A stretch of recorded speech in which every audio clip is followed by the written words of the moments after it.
کا عنوان آپ کے سامنے ہے، پوٹوہار خطۂ دلربا۔ مجھے جس لفظ نے زیادہ متاثر کیا وہ دلربا تھا، اور جو شعر مجھے یاد آیا اس میں ضرور سنانا چاہوں گا۔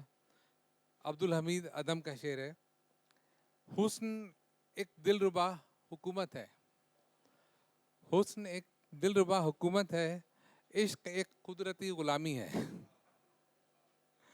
دعوت دوں گا شاہد صاحب کو اور ناصرہ زبیری صاحبہ، please stage is hand over to you.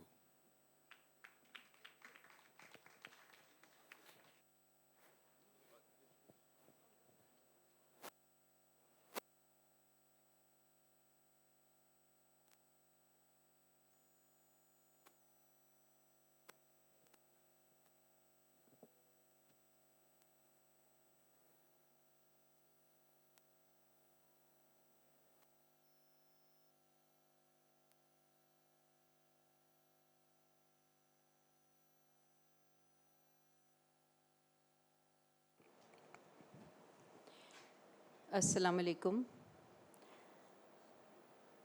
آپ جس تقریب میں شریک ہونے کے لیے اور گفتگو سننے کے لیے آئے ہیں، آپ سب جانتے ہیں کہ یہ کتاب ڈاکٹر شاہد صدیقی صاحب کی کتاب ہے، پوٹوہار خطۂ دلربا۔ تو اس کا نام ہی ایسا ہے کہ جو دل کو کھینچتا ہے اور بڑا پرکشش نام ہے، اور اس سے یہ بھی ظاہر ہوتا ہے کہ یہ پوٹوہار کے بارے میں کچھ ہے۔ جنہوں نے یہ کتاب پڑھی ہے وہ بہت اچھی طرح جانتے ہیں کہ اس میں بہت کچھ ہے۔ میں تھوڑا سا تعارف ڈاکٹر شاہد صدیقی کا، حالانکہ یہ کسی تعارف کے محتاج نہیں ہیں، یہ بہت خوبصورت رائٹر یا لکھاری کے طور پہ تو اس وقت سامنے موجود ہیں، لیکن درس و تدریس میں جو ان کا حصہ ہے، جو بہترین دنیا کی یونیورسٹیز سے یہ پڑھ کے آئے ہیں، اور انہوں نے لمس اور علامہ اقبال اوپن یونیورسٹی جیسی جیسے ادارے ہیں، اس میں انہوں نے خدمات انجام دی ہیں، اور تعلیم کے شعبے کے لیے منتظم کے طور پہ بھی بہت اچھی طرح کام کیا ہے۔ اس کے علاوہ آج کل یہ ایل ایس سی جو لاہور اسکول آف اکنامکس ہیں اس سے وابستہ ہیں، اور اپنا تعلیمی سفر بھی جاری رکھے ہوئے ہیں۔ جہاں تک ان کی رائٹنگز کا تعلق ہے اور ان کی کتابوں کا تعلق ہے، اردو زبان کے ساتھ ساتھ انہوں نے پشتو اور ڈاکٹر صاحب اگر میں غلط نہیں کہہ رہی تو بلوچی، میرے بک کی ٹرانسلیشن ہوئی ہے پشتو، سندھی، پنجابی میں۔ جی، تو یہ ان کی کتابوں کے تراجم جو ہیں وہ ان زبانوں میں بھی موجود ہیں، تو آپ اس سے اندازہ لگا سکتے ہیں کہ کس قدر اہم کام انہوں نے کیا ہے، کیونکہ تراجم ایسے نہیں ہوتے، اس کے انتخاب میں بہت کچھ دیکھا جاتا ہے۔ میں ڈاکٹر صاحب آپ سے یہ پوچھنا چاہوں گی کہ یہ جو پوٹوہار خطۂ دلربا یہ کتاب میرے ہاتھ میں ہے، اس پہ بہت تبصرے لکھے گئے ہیں، اور بہت سے جو ہمارے اچھے لکھنے والے، اچھے پڑھنے والے، انہوں نے اس کو پڑھ کے اس کو ایک بہترین کتاب قرار دیا ہے۔ آپ سے پوچھنا یہ ہے کہ اس کو ہم کس خانے میں رکھیں، کیونکہ یہ فکشن ہے بھی اور نہیں بھی، یہ کالم نگاری ہے بھی اور نہیں بھی، اور یہ تاریخ ہے بھی اور نہیں بھی۔ تو یہ ذرا سا آپ ہمیں بتائیے کہ اس کو ہم کس خانے میں رکھیں۔ شکریہ۔ بہت شکریہ آپ کا ناصرہ، اور آپ سب کا بہت شکریہ جو آپ تشریف لائے۔ یہ سوال جو ہے میرا خیال ہے کہ یہ کسی ایک خانے میں آپ نہیں رکھ سکتے اس کتاب کو۔ اس کا ایک پس منظر یہ ہے کہ میرا اپنا بیک گراؤنڈ انگلش لٹریچر کا ہے، اور میرا ماسٹرز بھی اور پی ایچ ڈی بھی انگلش میں ہے، اور میں نے ڈان میں لکھنا شروع کیا تھا آپیڈ پیجز پہ، ایجوکیشن پہ اور لینگویج پہ۔ شاید کچھ لوگوں کو یاد ہو وہ زمانہ۔ آئی اسٹارٹیڈ رائٹنگ ان 2000، اور تقریباً میں نے 9 سال تک ڈان کے لیے لکھا، اور پھر دا نیوز کے لیے 4 سے 5 سال لکھا۔ تو اس کے بعد جب میں وائس چانسلر بنا علامہ اقبال اوپن یونیورسٹی کا، تو ظاہر ہے مجھے ڈسکنٹینیو کرنا پڑا کیونکہ مصروفیات تھیں۔ لیکن اس کے بعد میں نے سوچا کہ کیوں نہ اردو میں لکھا جائے۔ اب اردو میں جب کالم لکھنے کا، کیونکہ ڈان میں تو میں صرف ایجوکیشن یا لینگویج پہ یا جینڈر پہ لکھتا تھا، تو اردو میں جو کالم آپ دیکھتے ہوں گے زیادہ تر پالیٹکس پہ ہوتے ہیں. اور میرے لیے سب سے بڑا چیلنج یہ تھا کہ میں نے پالیٹکس پہ نہیں لکھنا، تو کون سے ایسے موضوعات ہیں جن پہ لکھا جائے. اب میرے لیے ایک اور مشکل یہ تھی کہ انگلش میں تو ٹائپ کر کے میں وہیں سے ای میل کر دیتا تھا، لیکن اردو میں لکھنا، پھر اس کو کوئی اور ٹائپ کرے گا، اور پھر تیسرا یہ تھا کہ اردو میں تو بہت سارے کالم نگار لکھنے والے موجود ہیں اور بڑے فیمس ہیں، تو اس میں میری آواز کون سنے گا. تو بہرحال وہ ایک چیلنج تھا جو میرے لیے تھا. تو میں نے کہا کہ اگر پالیٹکس پہ نہیں تو کس چیز پہ لکھا جائے. تو میں نے اپنے ارد گرد نظر دوڑائی، تو میرا پہلا کالم جو تھا وہ میری اپنی والدہ کے حوالے سے تھا، اور یہ آج سے 6 سال پہلے کی بات ہے. میں دنیا اخبار میں ہفتہ وار لکھتا ہوں.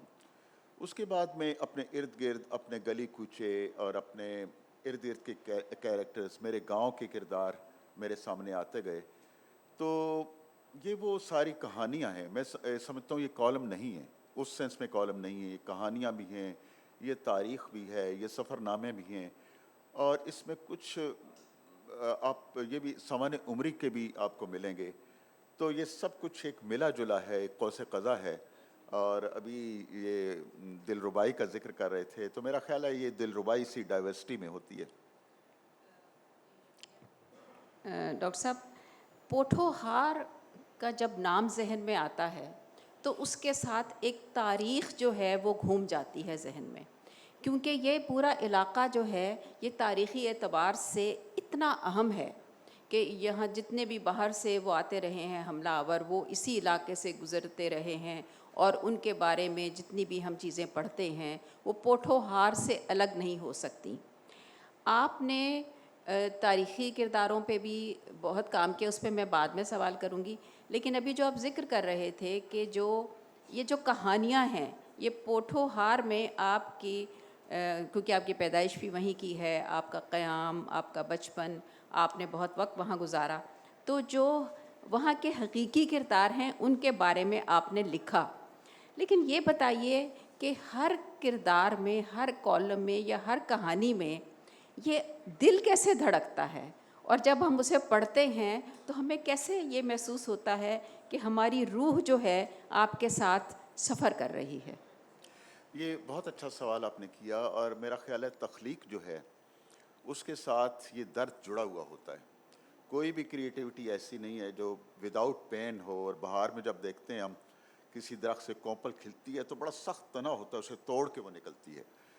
تو یہ درد اور تخلیق ساتھ ساتھ چلتے ہیں. اور میرے خیال میں جس تحریر میں آپ کا جذبہ یا پیشن نہ ہو، وہ تحریر پھر اس میں اثر کوئی نہیں ہوتا. اور مجھے اقبال کا وہ شعر مجھے یاد آ رہا ہے کہ مسجد قرطبہ کا کے حوالے سے جو لکھ رہے تھے کہ رنگ ہو یا خشت و سنگ، چنگ ہو یا حرف و صوت، معجزۂ فن کی ہے خون جگر سے نمود. تو کریٹیوٹی جب میں خود چونکہ کریٹیو رائٹنگ پڑھاتا ہوں، تو میں اپنے اسٹوڈنٹس کو بتاتا ہوں کہ دیکھیں ایک یہ کمرہ ہے اگر، تو اس کے بارے میں آپ لکھیں کہ یہ 4 اس کے والز ہیں اور 2 دروازے ہیں، تو یہ اس کی ڈسکرپشن ہوگی. لیکن کریٹیوٹی یا کریٹیو رائٹنگ یہ ہوگی جو اس کنکریٹ سے ایبسٹریکٹ کی طرف جاتی ہے. تو یہ کمرہ، اس سے جڑی ہوئی چیزیں، اس سے جڑی ہوئی یادیں، تو آپ جتنا زیادہ امیجنیشن کو لے کے آتے ہیں اس کے اندر، اتنا ہی وہ ایک کریٹیوٹی میں آپ اوپر جا رہے ہوتے ہیں. تو یہ جو گلی کوچے تھے وہاں کے، اور عمارتیں تھیں اور کردار تھے، ان کو میں نے اس طرح بیان نہیں کیا مثلا روہتاس کا قلعہ ہے یا روات کا قلعہ ہے کہ یہ اس سن میں بنا اور یہ کس نے بنایا، بلکہ ہر ایک کہانی کے اندر اگر آپ نے پڑھی ہو یہ پوری کتاب آپ میں سے کچھ لوگ، تو اس میں خود موجود ہوں. کہ کریٹیو رائٹنگ کا ایک بڑا امپورٹنٹ کمپوننٹ پرسنل ہوتا ہے. پرسنل یا اس میں آپ خود موجود ہوتے ہیں. تو میرا خیال ہے کہ اس کو میں نے محسوس کیا، اور جس شدت سے میں نے محسوس کیا اسی شدت کے ساتھ اسے میں نے تحریر کیا. اور اگر آپ یہ سمجھتی ہیں کہ وہ دل دھڑک رہا ہے تو اس کا مطلب ہے کہ میری کوشش کسی حد تک کامیاب ہوئی. جی بالکل آپ نے صحیح کہا. زیادہ تر یہ ہوتا ہے کہ کوئی لکھنے والا جب کسی کہانی کے بارے میں، کسی کردار کے بارے میں لکھ رہا ہوتا ہے تو محسوس یہ ہوتا ہے کہ اس نے دور سے یہ آبزرویشن کی ہے، اور اگر قریب سے بھی کی ہے تو بالکل ایک صرف آبزرور کے طور پہ، لیکن آپ نے اس کے ساتھ سفر کیا ہے، اس کے ساتھ موجود رہے ہیں. اب بات یہ آتی ہے کہ ہم جہاں سے بھی بلونگ کرتے ہیں، جس دھرتی سے بھی ہمارا ناطہ جڑا ہوا ہوتا ہے، وہاں کی مٹی کی خوشبو ہمیں دنیا میں کہیں بھی، ساری دنیا کی مہنگی سے مہنگی پرفیوم سے بھی پیاری ہوتی ہے. اور اگر ایسا نہ ہوتا تو آپ نے جس طرح بہت سے ان کرداروں کے بارے میں لکھا ہے جو اب یہاں پہ پاکستان میں نہیں رہتے، بہت سارے بھارت میں ہیں، اور وہ تڑپتے ہیں کہ ہم کیسے اپنی جو سرزمین پرانی ہے، اپنی بچپن کی یادیں آ کے دیکھیں، جس میں گلزار کا نام بھی شامل ہے اور دینا کا بھی آپ نے ذکر کیا ہے. تو کچھ سامعین جو ہمارے حاضرین ہیں اس وقت، ان کی دلچسپی کے لیے بتائیے کہ ان کرداروں کے بارے میں آپ نے کیا محسوس کیا اور کس طرح سے آپ نے لکھا، کیا چیز آپ کو سب سے زیادہ جو ہے وہ لکھنے پہ مجبور کرتی رہی. دیکھیے، اس میں دو چیزیں جن کی طرف میں اشارہ کرنا چاہوں گا. پہلی بات یہ ہے کہ کچھ اسٹوڈنٹس میں دیکھ رہا ہوں جو لٹریچر کے اسٹوڈنٹس ہیں یا ہسٹری کے اسٹوڈنٹس بھی ہیں. اس میں جب کوئی بھی کالونائزر ہوتا ہے تو یا امپیریلسٹ آپ دیکھتے ہیں ہسٹری، تو ان کا پہلا نشانہ شناخت ہوتی ہے، آئیڈینٹی ہوتی ہے دوسرے گروپ کی. جس گروپ کو وہ فتح کر رہے ہوتے ہیں وہ چاہتے ہیں کہ ان کی شناخت کو ختم کر دیا جائے، اور وہ اس حد تک ان کے ذہنوں کو تسخیر کر لیتے ہیں کہ جو فتح ہونے والا گروپ ہے وہ یہ سمجھنے لگتا ہے کہ ہماری اپنی زبان، ہمارا اپنا ڈریس، ہمارے اپنے آرکیٹیکچر، ہمارے اپنا فوڈ، ہمارا ادب اور ہماری، یہ بہت ہی انفیریئر ہے. اور یہ جو امپیریلسٹ پاورز ہیں، ان کا کلچر، ان کی زبان، ان کا لباس، یہ سپیریئر ہیں اور انہیں پورا حق پہنچتا ہے کہ ہم پہ حکمرانی کریں. تو ہیجمنی کا جو سب سے بڑا ٹارگٹ یہ ہوتا ہے کہ جو مفتوح قوم ہے وہ اپنے ماضی سے، اپنے اقدار سے، اپنے روٹ سے ڈس ایلیوژن ہو جاتی ہے اور نہ ان کے بارے میں بات کرتے ہیں اور ان کو ڈس اون کرتے ہیں. تو اس کتاب میں نے ایک کوشش یہ کی ہے کہ جو ڈی کالونائزیشن کا پروسیس ہے اس میں پہلی چیز یہ ہے کہ اپنی جڑوں کی طرف لوٹ کے آئیں، اپنے روٹس کی طرف لوٹ کے آئیں، اور اپنے روٹس کو نہ صرف آپ ریکگنائز کریں بلکہ ایکنالج کریں اور ایک قدم آگے بڑھ کے سیلیبریٹ کریں. تو اس کتاب میں نے نیو یارک یا واشنگٹن یا فرینکفرٹ کے بارے میں نہیں لکھا. اس کتاب میں نے اپنے گاؤں کے گلی کوچوں کے بارے میں لکھا ہے اور ان کو سیلیبریٹ کیا ہے. اور دوسرا جو پوائنٹ آپ نے کہا کہ ایک ہم کہتے ہیں کہ ہسٹری کا ایمنیزیا ہوتا ہے کہ کچھ میموریز کو جان بوجھ کے کھرچ دیا جاتا ہے، اور سلیکٹیو میموری ہمارے سامنے، اس کے ظاہر پولیٹیکل وہ ہوتے ہیں. تو وہ خطہ جو ہے جہاں میں راولپنڈی سے میرا تعلق ہے، تو اس کی ہمارے گورڈن کالج کے قریب ہی ایک گھر تھا، وہ بلراج ساہنی کا گھر تھا، اب بھی ہے. اس سے کچھ فاصلے پہ ایک مسجد کیلیاں والی ہے، اس گلی میں جائیں تو آنند بخشی کا گھر تھا جنہوں نے 3,500 گانے لکھے بالی ووڈ کے لیے. پھر ایک گھر شیلیندر کا تھا جو بالی ووڈ میں بقول گلزار صاحب سب سے بڑا اگر لیرسٹ تھا تو وہ شیلیندر تھا. اور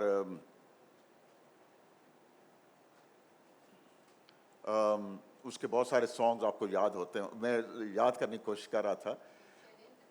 بہت زبردست میوزک ڈائریکٹر اچھا. ہیں اور ان کے بے شمار گیت ہم سب نے سنے ہوئے ہیں. ذرا اور آگے جائیں تو دینا میں گلزار صاحب، اس کے قریب سنیل دت جہلم میں، سنجے دت کے جو والد تھے. آگے جائیں چکوال میں تو مدن موہن. یہ تو یہ وہ لوگ تھے یہ وہ لوگ تھے جن کا آپ نے نام نہیں سنا ہوگا، اور پوٹھوار کو ڈب کیا گیا تھا کہ یہ سرزمین جو ہے یہ صرف اس میں جرنیل پیدا ہوتے ہیں یا سپاہی پیدا ہوتے ہیں اور اس میں وہ کنفارمٹی ہے.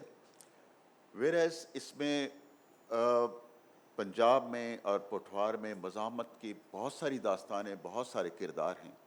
اسی طرح پوٹھوار صرف وہ سپاہیوں تک محدود نہیں ہے. تو میں نے دکھایا کہ پوٹھوار کی قوس قزح کے کیسے کیسے رنگ ہیں.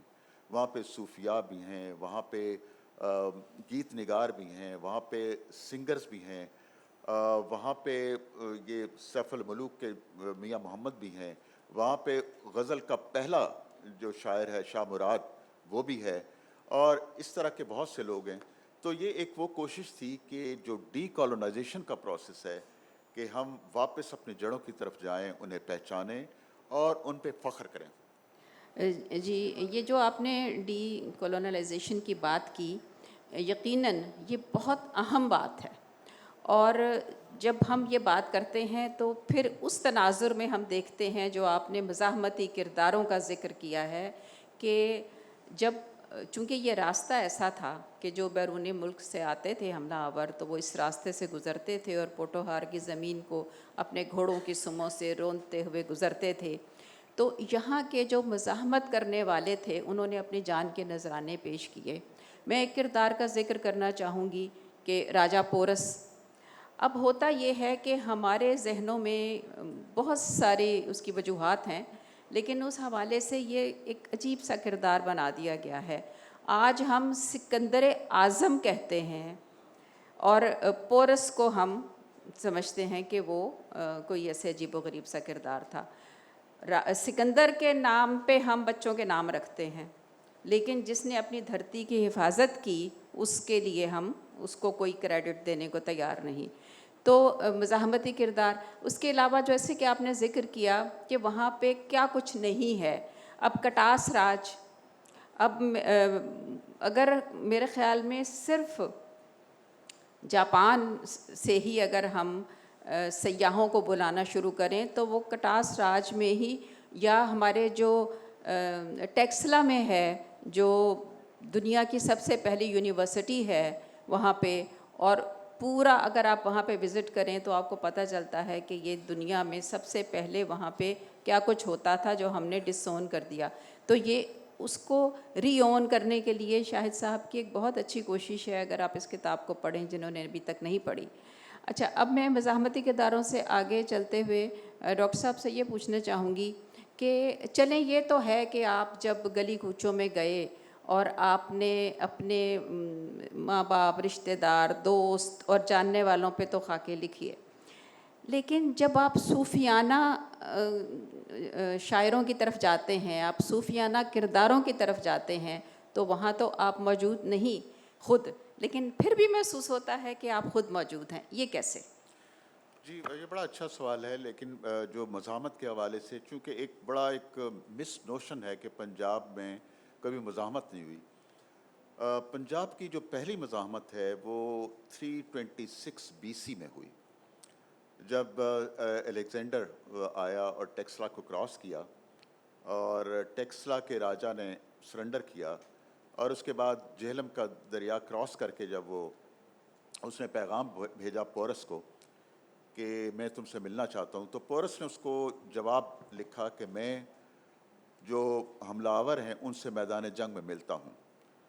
تو اس کے بعد ایک بڑی انٹینس قسم کی لڑائی ہوئی اور وہ ایک علیحدہ داستان ہے، اور سکندر بہت متاثر ہوا. اس نے جب واپس گیا تو اس نے سارا علاقہ اس کو دے دیا.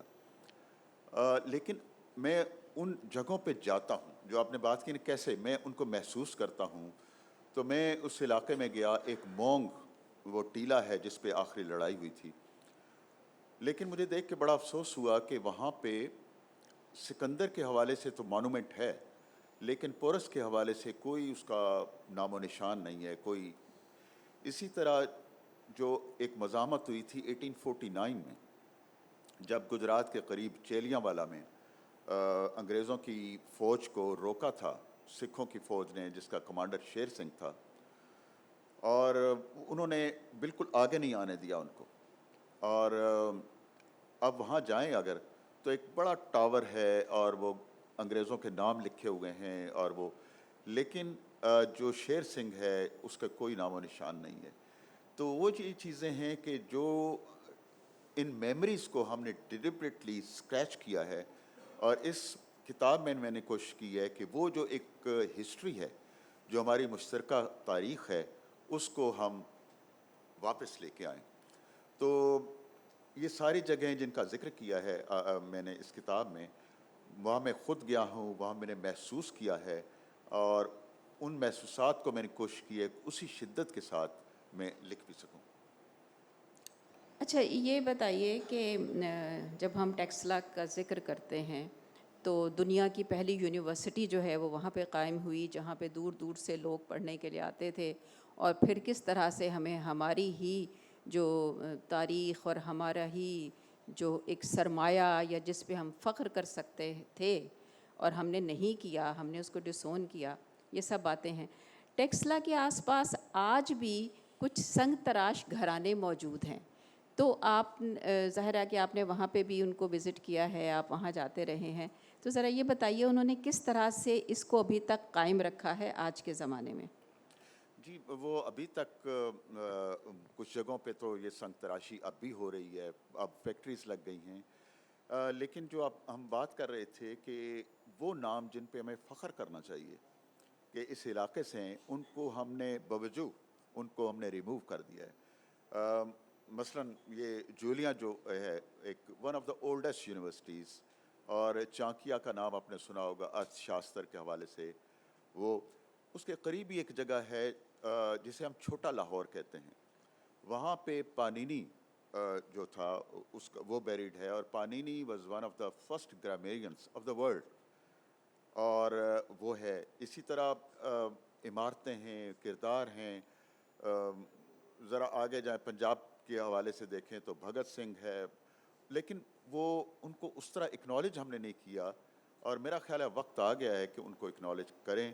اور یہی رچنس ہے اس کی ہسٹری کی، اور یہی وہ کمپوزٹ ہسٹری ہے، and we should be proud of it. جی بالکل صحیح کہا آپ نے.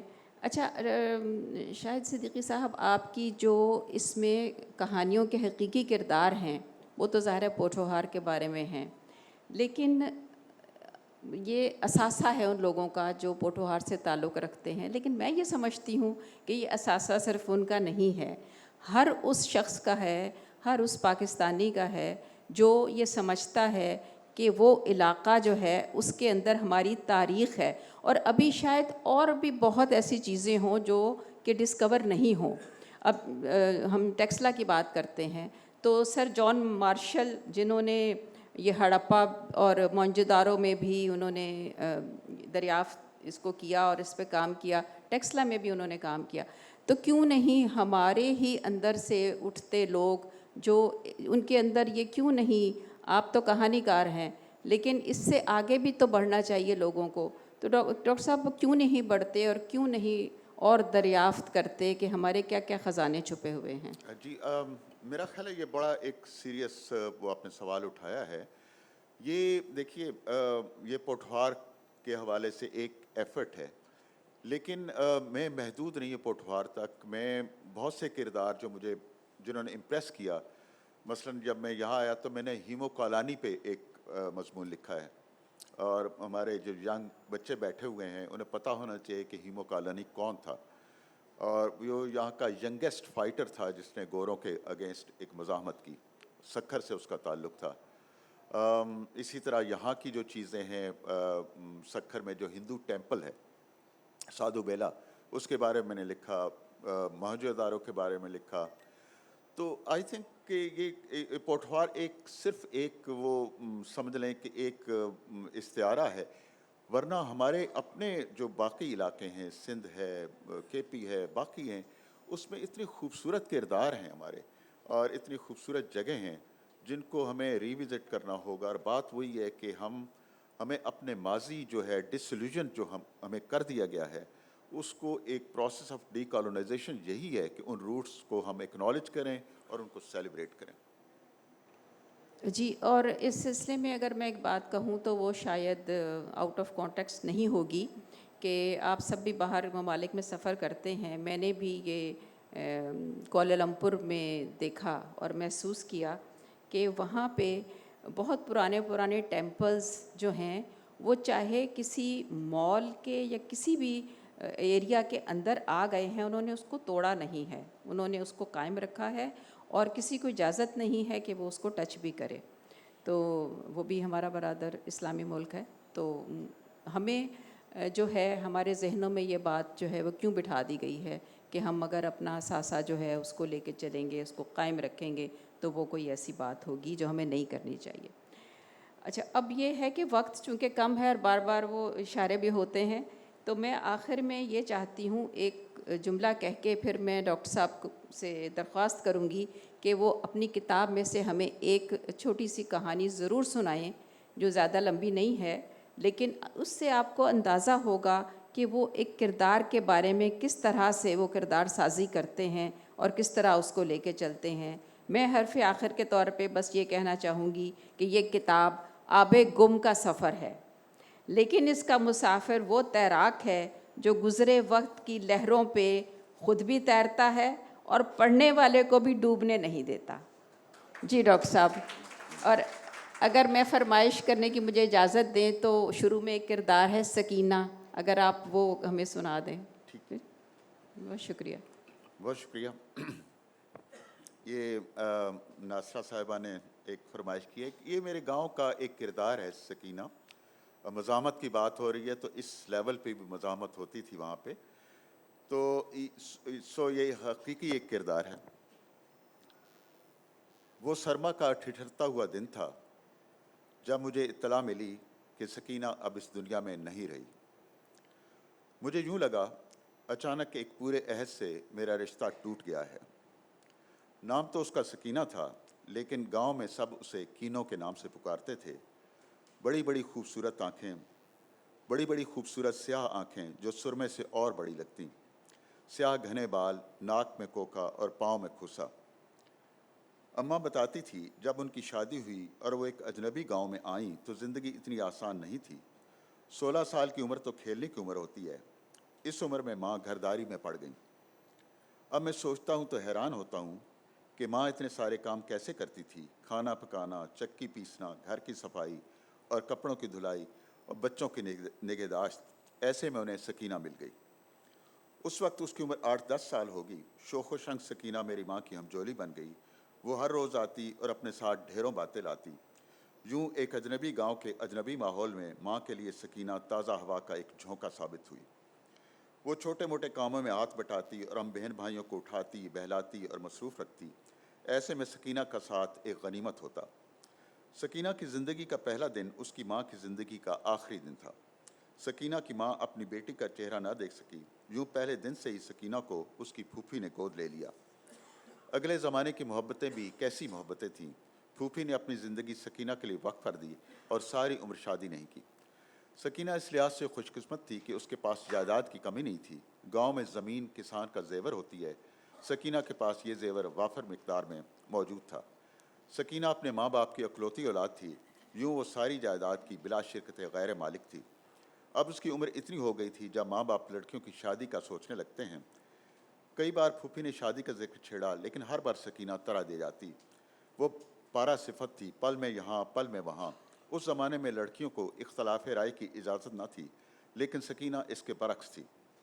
اپنی مرضی دھڑلے سے کرتی اور جس چیز کو صحیح سمجھتی اس پر ڈٹ جاتی. اس کے شوق بھی عجیب تھے. مٹی کھانے میں اسے مزہ آتا. ان دنوں گاؤں کے اکثر مکانوں پر مٹی کا لیپ ہوتا. مٹی کی دیواروں پر تیز دھوپ جب دراریں ڈالتی تو کئی جگہوں سے مٹی اکھڑ جاتی. مٹی کے یہ ٹکڑے سکینہ کی پسندیدہ خوراک تھی. مٹی کے علاوہ کوئلے بھی کھاتی. معلوم نہیں مٹی اور کوئلے اس کے جسم پر کیسے اثرات ڈالتے ہوں گے، لیکن اس کے خوبصورت سفید دانت کوئلوں کے استعمال سے جگمگ جگمگ کرتے تھے. ماں نے اسے کئی بار سمجھایا اور ڈرایا کہ اس کی صحت کے لیے مٹی اور کوئلے کتنے نقصان دہ ثابت ہو سکتے ہیں. وہ بات سنتی، بظاہر مان بھی جاتی، وعدہ بھی کر لیتی، کچھ دن اس وعدے پر عمل بھی کرتی، لیکن مٹی اور کوئلے اس کی ایڈکشن بن چکے تھے. کبھی کبھی میں نے اسے حقہ پیتے بھی دیکھا اور کبھی سگریٹ کے کش لگاتے بھی۔ یہ سکینہ تھی جسے ارد گرد کے لوگوں کی پرواہ نہیں تھی، وہ ان کی باتوں کو ہنسی میں اڑا دیتی۔ اس کے خیال میں لوگوں کی اکثریت منافقت کی چادر اوڑے ہوئے تھی۔ وہ کہتی تھی کیوں نہ اندر اور باہر کی دنیا ایک جیسی ہو۔ کہنے کو بہت سے لوگ یہ بات زبانی کہتے ہیں، لیکن عملی طور پر اس پر عمل کرنا بہت مشکل ہے۔ معاشرے کا دباؤ فرد کی شخصیت کو اپنی مٹھی میں لے لیتا ہے اور معاشرے کے رسوم و رواج سے بغاوت کی صورت میں فرد کو الگ تھلگ کر دیا جاتا ہے۔ ہاں، تو میں ان دنوں کی بات کر رہا تھا جب سکینہ کی شادی کی عمر کو پہنچ گئی تھی۔ وہ گلیوں، کھیتوں، کھلیانوں میں بے دھڑک گھومتی نظر آتی۔ پھر ایک روز وہ خبر آ ہی گئی جس کا سب کو انتظار تھا، سکینہ کی شادی کی خبر۔ گاؤں میں ہر گھر کو جیسے موضوع مل گیا۔ گاؤں کی 2 بھٹیوں جہاں ہم دانے بھنوانے جاتے، وہاں اس روز سکینہ کی شادی کا ذکر تھا۔ اسی طرح گاؤں میں 3-4 ہٹیوں میں سب کی گفتگو کا موضوع یہی تھا۔ پتہ چلا کہ سکینہ کی شادی اس کے کزن سے ہو رہی ہے۔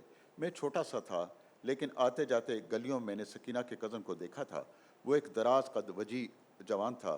گاؤں میں شادی کے انتظامات میں سب سے بڑا ایونٹ لوگوں کو دعوت کا ہوتا۔ اس کے لیے سکینہ کے والد نے بھرپور اہتمام کیا تھا۔ سودا سلف خرید لیا گیا، لکڑیوں کا انتظام کر لیا گیا۔ گاؤں کی کسی بھی شادی میں پورا گاؤں مہمان ہوتا ہے۔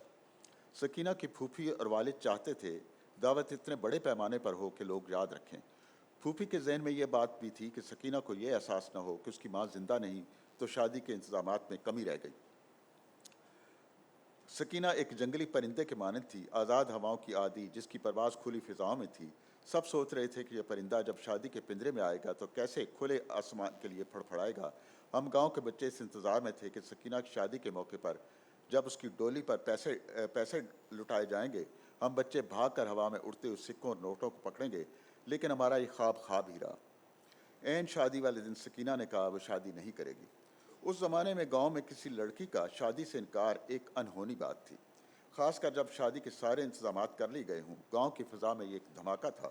عورتوں نے اپنی انگلیاں دانتوں میں دبا لی تھیں، سرگوشیاں اب شور میں بدل گئی تھیں۔ یہ کیسے ہو سکتا ہے کہ کوئی لڑکی یہ جرأت کرے؟ آخر انکار کی وجہ کیا ہے؟ سب کے ہونٹوں پر ایک ہی سوال تھا۔ اس کا جواب صرف سکینہ کے پاس تھا۔